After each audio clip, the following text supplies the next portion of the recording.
Oh,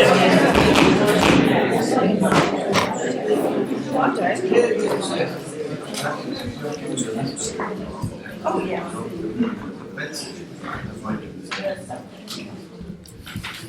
Hi, good evening everybody, thank you for coming. I'll just start with a brief opening statement. So, as I say, thank you all for coming this evening. I'll be chairing the meeting this evening, and before we begin I'd just like to cover a few brief housekeeping points. As a reminder, our meetings are governed by formal rules known as standing orders, which are in place to ensure meetings run fairly and efficiently. These are available on our website or via the clerk.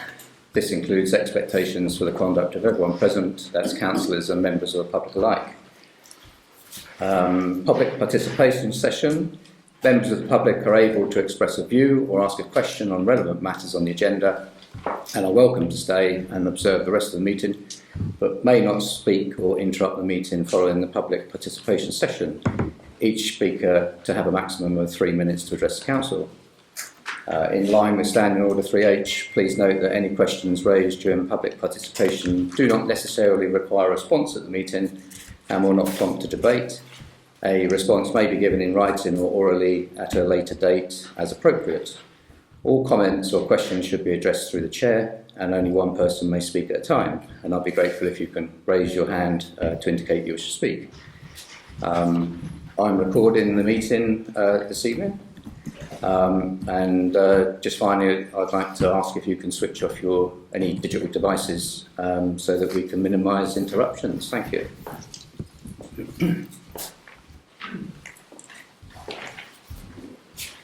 Okay, so number one on the agenda is apologies for absence, but we're all here, so that one's sorted. Number two, declarations of interest and any requests for dispensation. I need to make a declaration regarding a disclosure of pecuniary interest on item 6. I don't want to ask for a dispensation. I'll excuse myself and take no part in any discussion or decisions. Thank you. I've submitted a dispensation to the clerk already in relation to that, and would ask for dispensation to participate. To participate and vote? Yeah. Yeah. Sorry. On the JR item? Yeah. Okay. I have nothing. No. I have a declaration to declare as well, based on the monitoring officer's advice, with regards to a close association of a trustee at Seale Village Hall, which may or may not have an impact on those proceedings. So I have my dispensation here, so I'm requesting a dispensation as well. So if we can consider Jan's dispensation first. All those in favour of granting Jan his dispensation? Is it appropriate for me to vote on these or not? You wouldn't be required to. Okay. Yeah, I think it's probably easier at the moment if we just stick with the account. Okay. Well, I'm in favour? Yep. Okay. And you can vote on your own. Yeah. So I say all those in favour of supporting my dispensation. Thank you. Good to do that.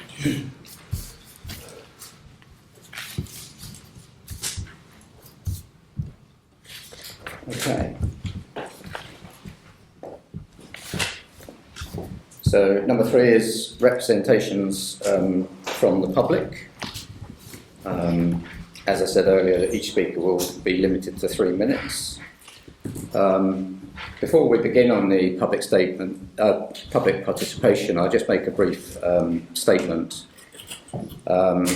Members will be aware that the Council is currently involved in ongoing judicial review proceedings and, in accordance with a consent order, is engaging in an alternative dispute resolution process. For clarity, a judicial review is a legal process by which the court considers whether a public body has acted lawfully, followed proper procedure and made its decision in a fair and rational manner. It is not a rehearing of the merits of the decision itself, but an examination of how that decision was reached. In those circumstances, it would not be appropriate for the Council or individual members to comment on, discuss or respond to questions relating to that matter in this meeting. To do so could risk prejudicing the Council's position and would not be consistent with the proper handling of live legal proceedings. Public participation remains an opportunity for residents to raise matters and ask questions. However, in line with the Council's standing orders, no response is required at the meeting, and any matters raised will be noted and, where appropriate, responded to outside of the meeting through the proper officer. For clarity, whilst the Council has agreed to engage in an alternative dispute resolution in good faith, it is necessary for the Council first to consider its position and determine an appropriate and properly authorised approach. Any engagement in ADR will be conducted through the Council's appointed solicitor via the appropriate formal channels. Correspondence or proposals submitted outside of that process do not constitute formal ADR engagement and will be considered, where appropriate, as part of the Council's deliberations. In light of that, I will not be responding to questions on the judicial review or associated matters during this part of the meeting. Thank you for your understanding. So, that's so I believe we've had one representation from a member of the public to speak. Yeah. So I think, David Turner, I think. Thanks very much. Chair, it's not true to say the Council is engaging or has engaged to date with an alternative dispute resolution, and you know that. 88 days ago... I'm talking. That's not fair, no. 88 days ago... That's not fair, David. On the 29th of January, you and the clerk both received a letter of Mr Parrott's pre-action letter of claim. That pre-action letter of claim was written in accordance with protocol that is laid down by the courts, and it identified that the deadline for issuing any claim was 3 months from the decision in question, which was taken in November.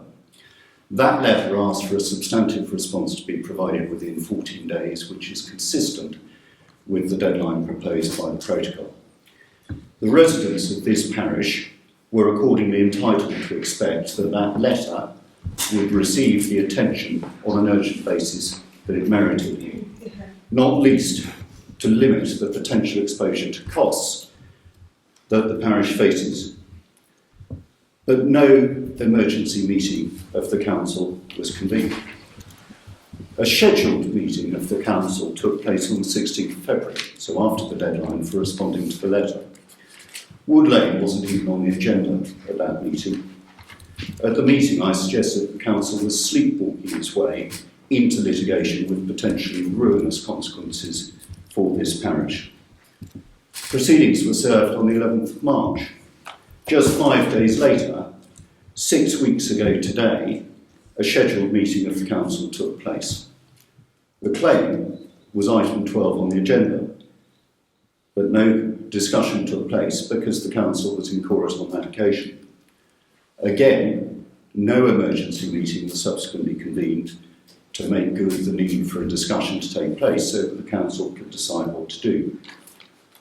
On the 30th of March, the Council agreed a consent order with Mr Parrott by which the matter is stayed until next Tuesday morning. Here we are, 4 weeks later, and tonight is the first time that you have convened a meeting in order to allow the Council to discuss how it wishes to proceed.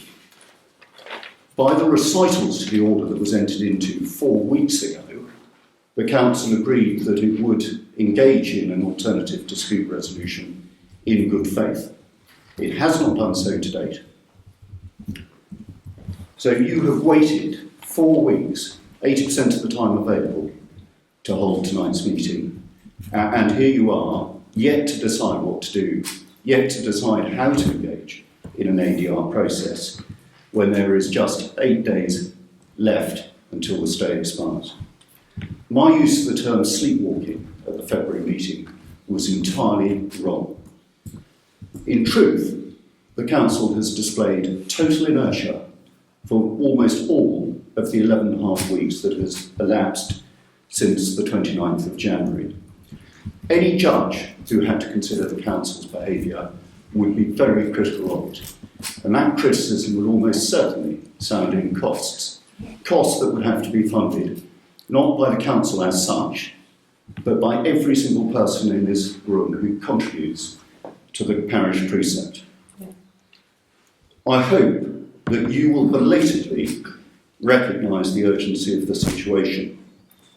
The residents of this parish, and the residents of Wood Lane in particular, deserve much better than they have received from the council under your leadership. Any suggestion that the council's inertia over the last 11 and a half weeks is in any way to be explained by references to due process or proper governance would be laughable. So I have two questions for you. Why is it that the council, in fact I've got three questions for you. Why is it that the council has to date failed to engage at all in alternative dispute resolution with Mr Parrott, in good faith or otherwise? And will it apologise to Mr Parrott and to the court, and actually to all of the residents of the parish, for its failure to do so?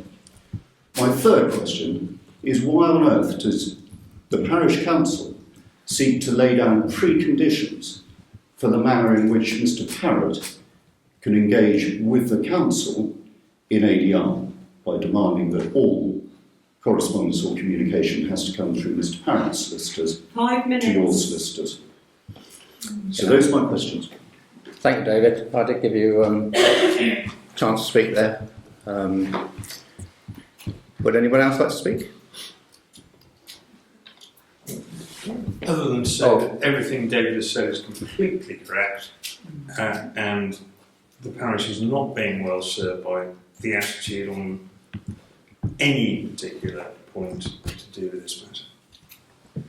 Yeah.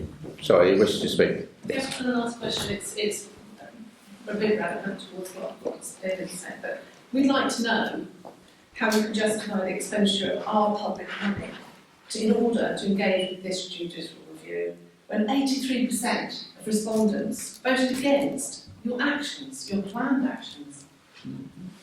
Thank you. Anybody else? Rosemary? I understand that council will warn that there was a risk of legal action would be taken against them if they continued with the disposal of the land in Wood Lane, and when they received responses to the public notice in December and January. It seems to me that if the council had properly managed this risk and or had taken the decision in line with the results of the public consultation, we would not be in the position we find ourselves currently in. In 2022, the Parish Council purchased land adjacent to the Sands Wreck for £12,000 to protect the area. It is listed in the assets as public access. A further approximate £4,000 for essential tree felling has been spent. Please explain why the Council believes that the disposal of the Wood Lane land for net zero, and in light of the huge potential costs that the parish is now facing to continue to defend this decision to dispose of the land, is in the public interest and the right thing to do. How does the value to the community and to the protection of the community of this piece of land, which is situated in the heart of the conservation village, differ from the land purchased in Sands? Yeah. Thank you.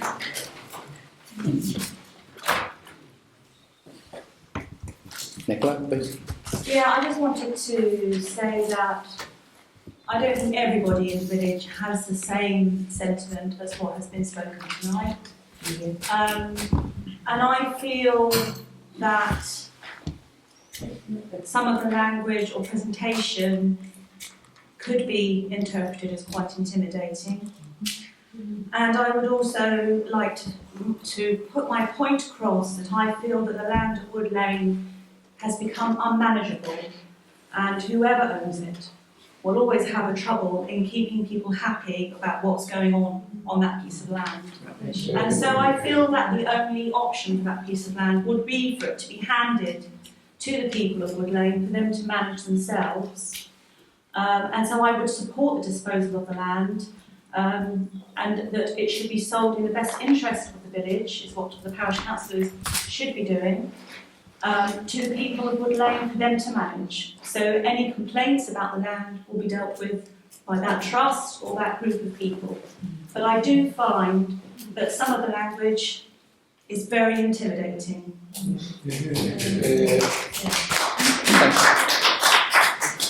Thank you, Nicola. Anybody else? I know there's lots of you here. I'm sure you'd all like to say something. No? Okay. Okay, well, thank you, everybody that's spoken. We shall move on. So, item number 4 on the agenda is the consideration and approval of statement of explanation of the precept of 2627. This was a motion brought by Councillor Parrott. Sorry.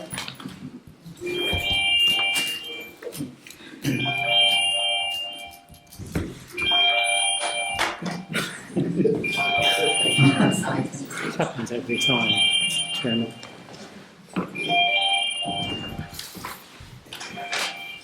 Okay. So I believe at our last meeting when this was raised, wasn't it, Will? I think. Yep. Yeah. So I think we concluded that meeting that we would go away and work on a statement between us and come to an agreement on that statement. I think at the meeting as well, we both said that we would do a statement, which we have now done, because we couldn't come to an agreement on what that statement should say. So I believe there's only two statements on the table, which one is from myself and one is from Will. So would anyone here like to say anything on those before we vote? What is that? Is that it? Is it what? You can say, Well, you talk about it. I've not seen your final draft, so how am I supposed to comment on that? Was the final draft as the one that you submitted ages ago before all the changes were made to it?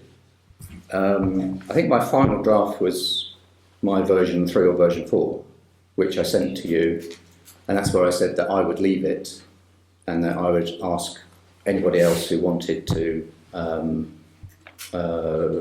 write their own draft, which I think Will did say at the meeting and has subsequently done. Yeah, and I made comments to Will's thing and then left it with you to finalise the piece about the Wood Lane review, because I didn't feel I was entitled to pass comment on that. On Will's statement that he had written, yeah, I wasn't going to enter into writing Will's statement, no.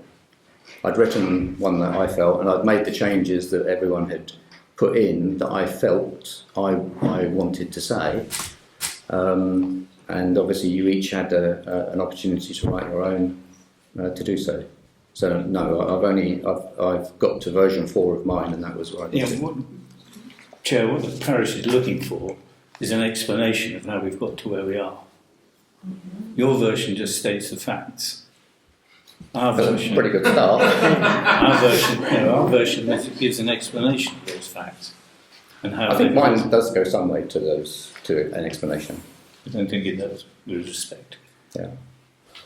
Well, I think that's where we are. That's why we are where we are now, isn't it? Because obviously we're both trying to say the same thing, but perhaps in a different way, and that's quite clearly why we have the ability to vote on each one. Yeah, I mean, that's what we were trying to do, was produce something that gave the facts rather than anything else. I mean, what we need is why we moved from a precept to 20-odd thousand to a 90-odd thousand, 60-odd thousand difference. Where has that come from? Why are we in that position? And that's what I think Jason's has produced. It's got a list of the numbers. I don't think a statement of fact is an explanation myself. That's what I was trying to say. That's where I think it's lacking. don't understand why facts aren't an explanation. They explain how we've got from a number A or a number X to a number Y. Well, respectfully, and they don't do that, they just state the facts. There's no explanation to how those facts have arisen. And that's what Will and I have tried to achieve. And the other thing that's grossly lacking from the chair's version is any degree of humility, which I think the parish expects from us with this increase as significant as it is.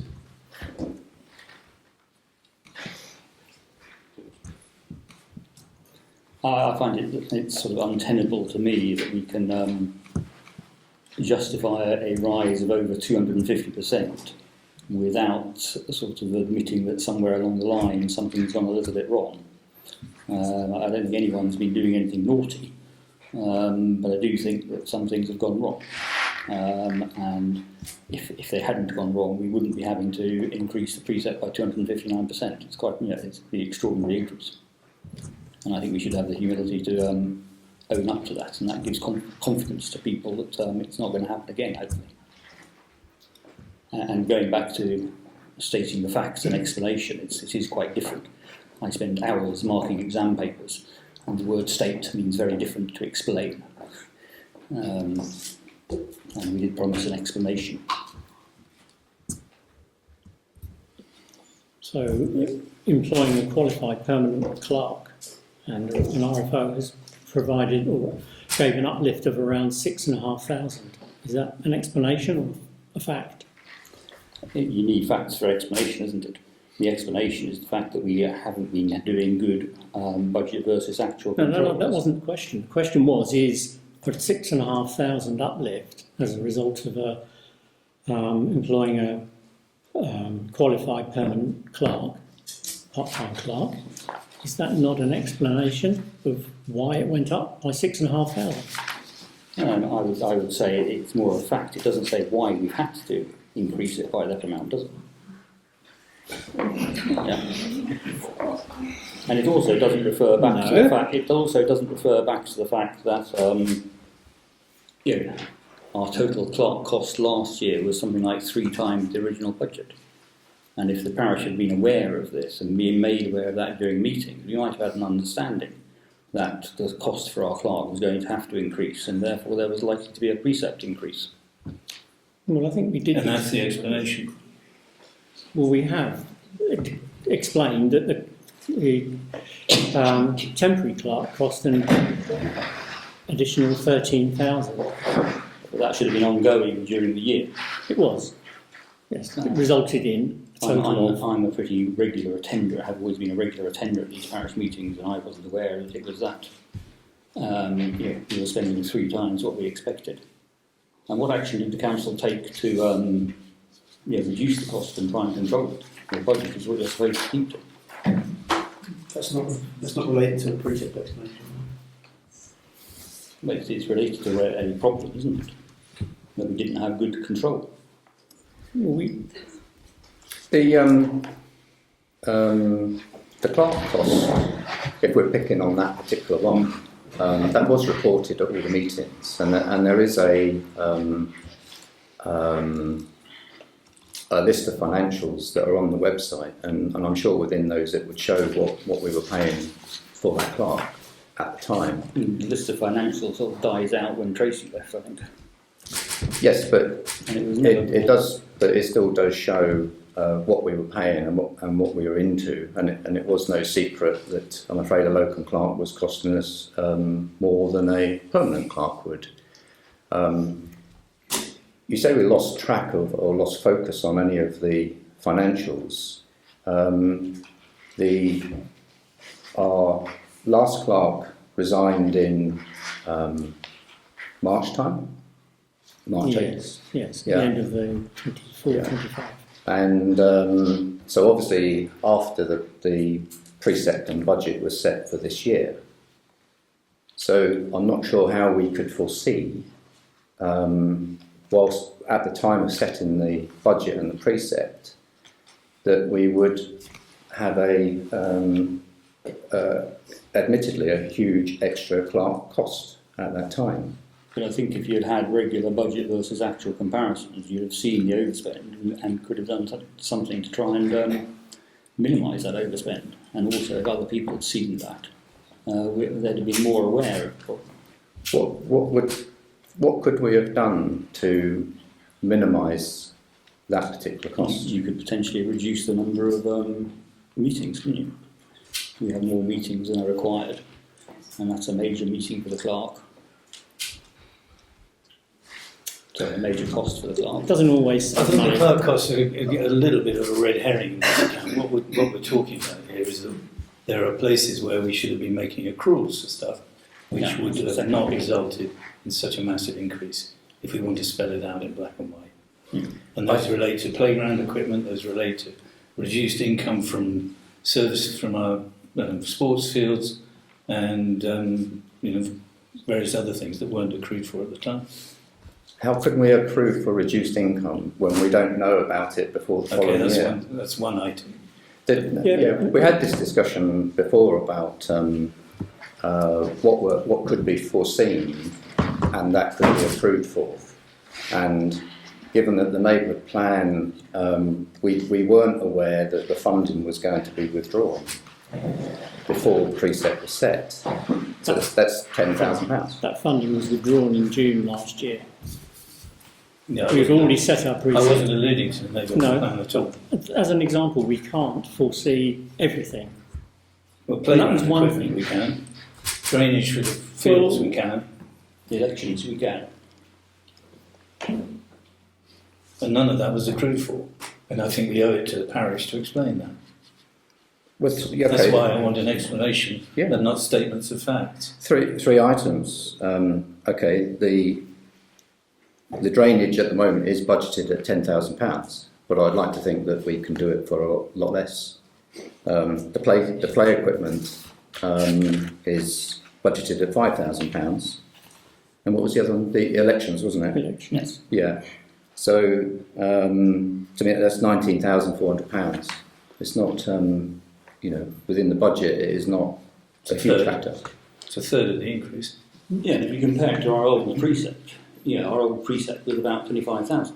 So it's a significant extra cost.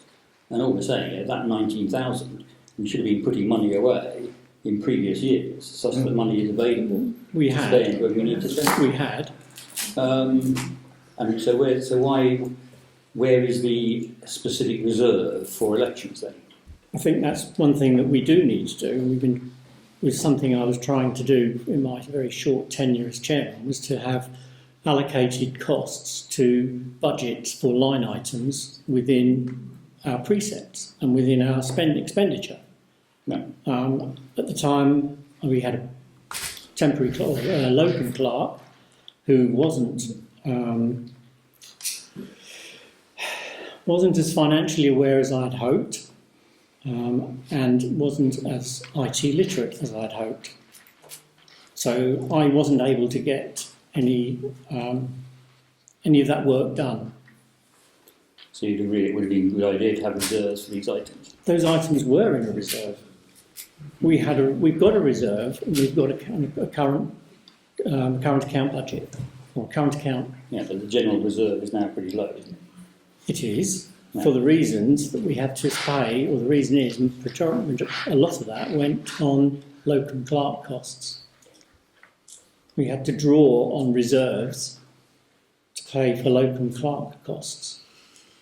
Yeah, but I would argue you should have had your general reserve, and you should also have had specific reserves. Yes, and you said you should have had them. Yes, I'm not saying we shouldn't have done. Okay. We should do, and that's what we are aiming to try and do. But surely we should own up to that and say that's what.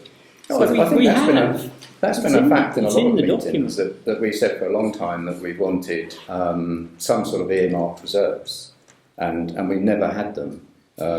We tend to have a current account and a deposit account, and I'm afraid all of the reserves go into the deposit account pretty much, don't they? So I don't think that's nothing that we haven't always desired to do, is to have earmarked reserves that are specified. and we just, I'm afraid we haven't had that. And as Ian said, it's not for the want of trying. The get those people programs. with the time and people with the skills that we require. The explanation does say here that we had reserves that were there. They just weren't specified on certain things. So all the time that we've had these reserves going back for some years, they were there. We'd be living on our reserves. No, we haven't been living on our reserves. We've been putting money away. For the last financial year, With respect to in 21 there were 73,000. correct? In 2025 there were 44,500, and they're likely below 35,000 now. Yes. So they have reduced significantly. Yes, well, they have, because we've paid for projects. Those funds are paid for, help to pay projects. The play area here was one, wasn't it? There was a Yeah. huge sum, £20,000 or so. Yeah. So that's probably where a big chunk of those reserves went. So the reserves have been used for projects. That's what they're there for. But we're still not accruing. We still haven't accrued for things. We should have done. There were reserves there which would negate the need to accrue for certain items, I'm sure. If you have money in the bank, there is no need to ask the public for more money to just put in the bank. Unless we have specific projects to spend it on, I don't see why we should ask the public to have their money to be held in our account. Going forward, what I will propose is that we actually, because we're not going to agree either what the reserves should be. So I'm going to propose that I will bring a motion to a meeting where we set that out, and we can work out what percentage of general reserve fund there is. We can work out what we need, what projects there are that we can put into earmark reserves, and what those levels will be. And we will also have something in that policy that says if we haven't spent that money within 2 years, 3 years, whatever it is, because those projects may not be needed, or we may have got external grant funding in for them, then we can have a policy that suggests how that money that was originally earmarked will go into something else, whether it goes into general fund or whether it goes towards other capital projects that we need to do within the parish. I think that's great, and that's what we should have been doing. And that's what I'm saying is where I think we let ourselves down. And in my first draft, I asked the clerk, there was a specific request to what reserves should we be holding? Are our reserves now considered low? And I still haven't received a reply to that. If you remember the very first draft, not my version of Will's, but the very first version of yours that I responded to. No, but as I just said, I think it will be difficult unless we all sit round and work out with the budget in mind what those reserves should be. I'm afraid. But we then can't make statements in our explanation saying that our reserves are adequate. Well, you've got to say something, haven't you? No, you've got to say something on the lines of the reserves were there. We'll explain. If people get to see the document, then they will see that the reserves that we had were more than adequate up until actually this point in time. And it's possible to say that the reserves now aren't adequate. But that, as we've said, It's our job to keep our reserves adequate at all times. But you can't spend money on things like additional clerk costs without hitting a reserve and reducing it, and then suddenly say we're at fault because we haven't got our reserves because we spent it on clerk costs. We can't have one or the other. But for foreseeable things, you should have reserves, specific reserves. Yes, we haven't got specific reserves. I agree. As long as you say yes, that's fine. Yeah. No, I think we've been saying that for a long time. We've been saying that for. Yeah, but you haven't been doing it. Well, That's fine. That's fine. Yeah, it's. is it in our full control? Things like election costs, there's pretty good control there, and I don't see a specific reserve there. I think election costs have been recharged to parishes since 2015. And ever since then, we should have been lobbying a certain amount of money in every year based on what we think elections will cost us. And I haven't seen any evidence we've been doing So what we've that. done this year after we were given the updated information from Guildford Borough Council. Yeah, we've done it this year. Yeah. But we haven't been doing it in previous years. No, because I we don't haven't know had if, the- also don't know if the information was provided by Guildford Borough Council in the way that it has been now, per elector, and that kind of detailed information that was available. And as I said earlier, we haven't had the time or the IT capacity, competency to achieve what we've been trying to achieve. Now, I'm hoping that we have. Time will tell. Good. Yeah, I'm glad you agree that we need to do it better. Yeah, But, I well, don't see, that's exactly what I we. don't see that Jason's statement sort of shows any explanation of where things. It's bizarre to me that you can say we're putting up the precept by 259%, nothing's gone wrong, but we're going to do things better. There's some sort of dichotomy there. I think what it says is the increase of 60 odd thousand is made up of a number of line items. So that explains why it's the increase from last year's precept to this year's of 60 odd thousand, where that number is made from. It states that. And it also says that the council is working to develop financial governance arrangements, including a list of things that we are planning to do better. Good, Yeah, it's in there. that's fine. But yeah, professionally, I cannot support this unless there's some sort of acceptance that we could have approved better, and some sort of acceptance we could have done budget actual comparisons better. If the council's position wasn't that you're doing accruals in the earmark reserve, but you had a general reserve, and that there was one big unexpected item, then that's a different way of working. And that's not like an admission of guilt that something's gone wrong. Something out of your control has happened, and you've reacted to it. There's no point having a whole account of reserves that are just there that never get used for anything. The whole point of having reserves is that we do. That. Yeah, well, it almost sounded like you were, No. because we have to draw on them at certain points. And this year has been an exceptional year for various events. You know, Well, we haven't spent money on the playground equipment, have we? No. But we would never have had a reserve for Why not? Locum Clark costs. No, okay, There wouldn't have been a line But item we should for have had that. a reserve for playground equipment. It needs to be replaced on a regular basis. So where do local class costs come from then? Yeah, how would I put it? Well, yes, that you need to show. You need to be, as you go through the year, budget versus actual. Gosh, we're spending too much. How can we control it better? And I don't think we've done that. And then you're right. You take that from the general reserve. Yeah, Yeah. And that's what we did. Took That's it from the fine. general I'm reserve. not arguing about that. I'm saying it could have been more open. Mm. Yeah. I think the thing that was done poorly was that it wasn't communicated to the parish. I think that's what is shown. I don't have the recordings in my mind, but I'm sure we stated that the clerk costs were a certain amount every month. Well, I think, for instance, more could have been done to forewarn the parish that there was going to be a 259% increase. We didn't know there I was going don't to be a 250% increase. I've not known any parish to. I mean, I've done a bit of research on this, and I've not known parishes to necessarily preempt that.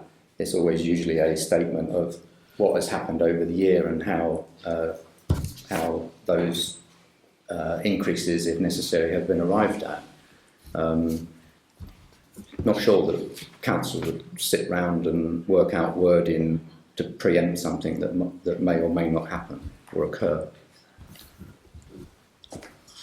Yeah, I think we did a lot of talking at the last meeting, and obviously we had a lot of talking now. I think we should move on to vote onto which version that we put out as a statement. Is that fair? Yeah. I'll do mine first. So all those in favour of using my statement that I've written. Two. Okay. All those in favour of Will's statement of explanation. Quickly.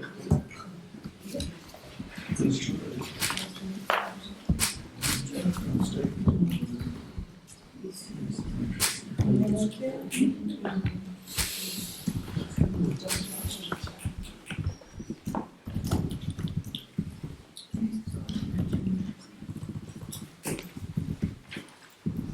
there's no majority. The way that the last wording was presented was that the councils would agree a segment which they all agreed with.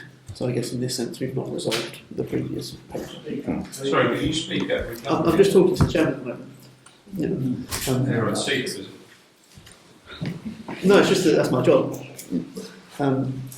So I guess in that way that paper's not been resolved. So I guess in a way we haven't agreed a statement. In that instance, that would probably be what I'd say. With regards to the paper today, if you wanted to, you'd have a casting vote on that paper anyway, so that's a separate item. Yeah. Well, we need to move forward, don't we? Yes. Okay. So I'll use my casting vote then. Okay. So I use my casting vote to vote for my own paper. That's democracy for you. Please can you make noted that I was against it and make sure that's recorded. It will be. Good. You are here as a council member, Will. Yeah. You know, you're not here as an accountant. No, anything I do to report to my professional body and I can't receive support for it. Yeah.